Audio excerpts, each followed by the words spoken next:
Discovering patterns, identifying parallel structure in English texts.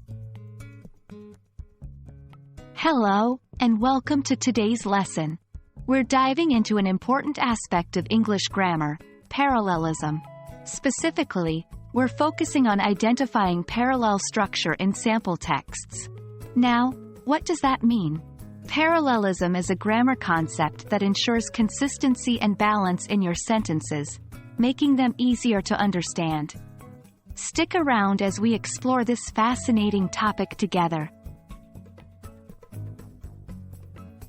Parallel structure, also known as parallelism, is when parts of a sentence that serve the same grammatical function use the same grammatical form.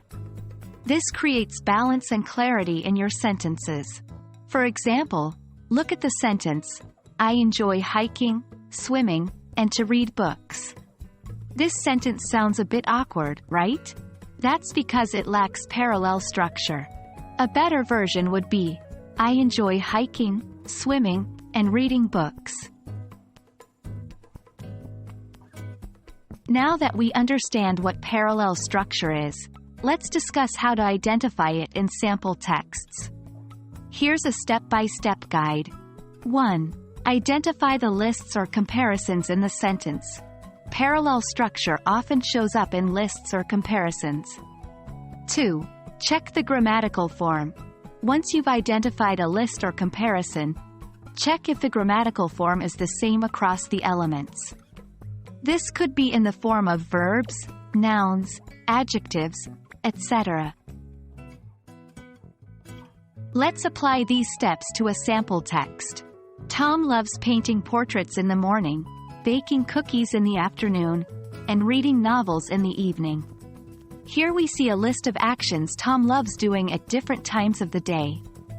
All three actions are in the same grammatical form: present participle verbs, painting, baking, reading.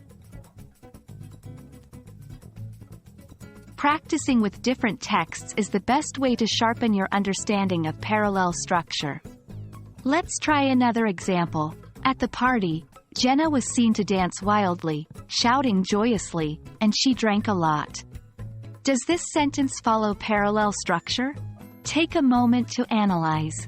The answer is no. The sentence should read, at the party, Jenna was seen dancing wildly, shouting joyously, and drinking a lot. Now, the sentence uses the same grammatical form for each action, making it parallel. And there you have it. Identifying parallel structure in sample texts isn't as daunting as it might seem. With some practice, you'll find it becomes second nature.